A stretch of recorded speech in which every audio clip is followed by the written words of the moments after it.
अंतर्राष्ट्रीय विधि का एक अध्याय है समुद्री डाका, पायरेसी।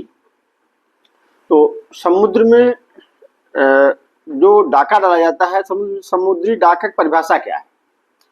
तो ये अंतर्राष्ट्रीय विधि में समुद्री डाका संबंधी परंपरागत अंतर्राष्ट्रीय विधि का संहिताकरण जो है 1958 में जेनेवा उपसमय में किया गया था। इसके अनुच्छेद 15 में समुद्री डाका की परिभाषा दी गई। सामान्यतः समुद्री डाका होता है जो खुले समुद्र में अपने व्यक्तिगत हितों के लिए, अपने व्यक्तिगत लाभ के लिए किसी व्यक्तिगत जहाज द्वारा या किसी व्यक्तिगत हवाई जहाज द्वारा किसी हवाई जहाज को या हवाई जहाज के कर्मचारियों की या उनकी संपत्ति को लूटपाट करता है, निरोध करता है, हिंसा करता है खुले समुद्र में, तो उसे समुद्री डाका कहते हैं। तो जेनेवा उपसमय के अनुच्छेद 15 में इसकी परिभाषा थोड़ा सा डिटेल दी गई है। इसमें जो है समुद्री डाका में निम्नलिखित प्रकार के होते हैं। निम्नलिखित कार्यों और तत्वों से मिलकर समुद्री डाका की परिभाषा बनेगी। जैसे नंबर 1, समुद्र में किसी व्यक्तिगत जहाज या किसी व्यक्तिगत हवाई जहाज के नाविकों, चालकों, उनके कर्मचारियों, यात्रियों द्वारा अपने निजी हितों के, निजी लाभ के लिए यदि खुले समुद्र में किसी के प्रति लूटपाट करते हैं, हिंसा करते हैं, निरोध करते हैं, अपहरण करते हैं, फिरौती मांगते हैं, तो ये जो है समुद्री डाका की परिभाषा में आता है।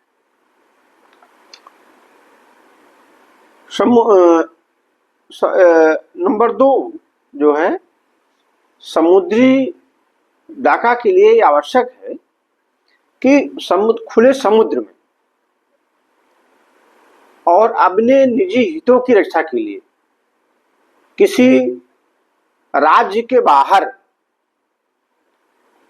किसी संपत्ति को, किसी व्यक्ति को निरोध करते हैं, लूटपाट या हिंसा करते हैं, तो वो समुद्री डाका की परिभाषा में आता है। अब इसमें एक सबसे महत्वपूर्ण पॉइंट है कि राज्य के बाहर होना चाहिए। जो मतलब किसी राज्य के क्षेत्र, मतलब हर समुद्र में जो उसके राज्य हैं, उससे निकटस्थ जो क्षेत्र हैं, तो उस पर कुछ दूरी तक जो है उनका क्षेत्राधिकार रहता है उस राज्य का। तो उस राज्य के मतलब किसी राज्य का क्षेत्राधिकार नहीं होना चाहिए। यदि किसी राज्य का क्षेत्राधिकार होगा तो उस राज्य के जिसका क्षेत्राधिकार है, उस राज्य में यदि कोई ऐसी डाका डाली जाती घटना होती है तो समुद्री डाका की परिभाषा में नहीं आएगी। तो उस राज्य का, उस जिस क्षेत्र में वो अपराध होता है, उस राज्य का की प्रभुत्व संपन्न सरकार जो है उसको दंडित करेगी। लेकिन समुद्री डाका की परिभाषा में नहीं, वो अपने कानून के अनुसार उनको दंडित करेगी।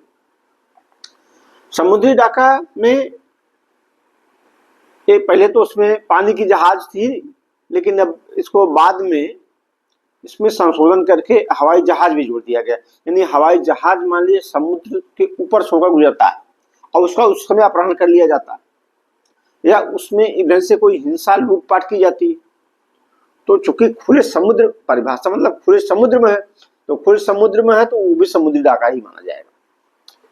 तो हवाई जहाज का बाद जोड़ा गया। पहले पानी की जहाज थी, यानी समुद्र में अपने व्यक्तिगत लाभ के लिए, निजी हितों के लिए, निजी लाभ के लिए किसी जहाज, किसी व्यक्तिगत जहाज या व्यक्तिगत हवाई जहाज के नाविकों, यात्रियों द्वारा खुले समुद्र में किसी सरकारी जहाज पे लूटपाट की जाती है उनके संपत्ति के विरुद्ध या उनमें जो व्यक्ति हैं उनके विरुद्ध। यदि ऐसा कोई हिंसात्मक कार्य किया जाता है, लूटपाट की जाती है संपत्ति या व्यक्ति के विरुद्ध किसी भी, तो वो समुद्री डाका की परिभाषा में आता है। तो अब समुद्री डाका में समुद्री डाकू वो भी होंगे जो ये जानते हैं कि कोई जहाज जो है अपने निजी हितों के लिए, कोई व्यक्तिगत जहाज या व्यक्तिगत हवाई जहाज अपने निजी हितों की रक्षा के लिए किसी खुले समुद्र में किसी की संपत्ति को नुकसान पहुंचे, किसी को संपत्ति की लूटपाट करता है या उनके व्यक्तियों के विरुद्ध कोई अपराध करता है, लूटपाट करता है, हिंसा करता है। और दूसरा व्यक्तिगत समुद्री जहाज या व्यक्तिगत समुद्री हवाई जहाज ये जानता है कि वह समुद्री डाकू है और इस तरह से अवगत है, फिर भी उसमें भाग लेता है, वो भी समुद्री डाकू है। या उसकी मदद करता है या उसको प्रेरित करता है, तो भी समुद्री डाकू की परिभाषा में आ जाएगा। इसका सबसे महत्वपूर्ण यही है, जहां समुद्री डाका आवे, जहां समुद्री डाका संबंधित ऐसा कोई तथ्य आवे, तो खुले समुद्र में ध्यान हमेशा ये रखना है कि खुले समुद्र में होना चाहिए। यदि किसी देश का क्षेत्र है, वो जैसे भारत का क्षेत्र है, मान लीजिए 4 किलोमीटर की परिधि में भारत का क्षेत्र है हिंद महासागर में, और कोई व्यक्तिगत जहाज या व्यक्तिगत हवाई जहाज भारत के क्षेत्र में 2 किलोमीटर तक घुस आया, भारत के समुद्र से होते हुए 2 किलोमीटर तक पहुंच गया, 2 किलोमीटर के एरिया में, क्योंकि भारत का क्षेत्र है और उसमें हिंसा करता है, उसमें लूटपाट करता है, संपत्ति को नुकसान पहुंचाता है, तो ये समुद्री डाका की परिभाषा में नहीं आ जाएगा, क्योंकि वह भारत का क्षेत्र है। यद्यपि खुला समुद्र है लेकिन क्षेत्र भारत का है। तो इसमें परिभाषा में यह है कि किसी राज्य क्षेत्र के बाहर खुले समुद्र में किसी व्यक्तिगत जहाज द्वारा या किसी व्यक्तिगत हवाई जहाज द्वारा उनके नाविकों, चालकों, यात्रियों द्वारा किसी सरकारी जहाज या व्यक्तिगत जहाज की संपत्ति को लूटपाट की जाती है, उनके कर्मचारियों को बंधक बनाया जाता है या नाकेबंदी की जाती है, तो समुद्री डाका की परिभाषा में आएगा। अब आज का सेशन इतना ही। धन्यवाद।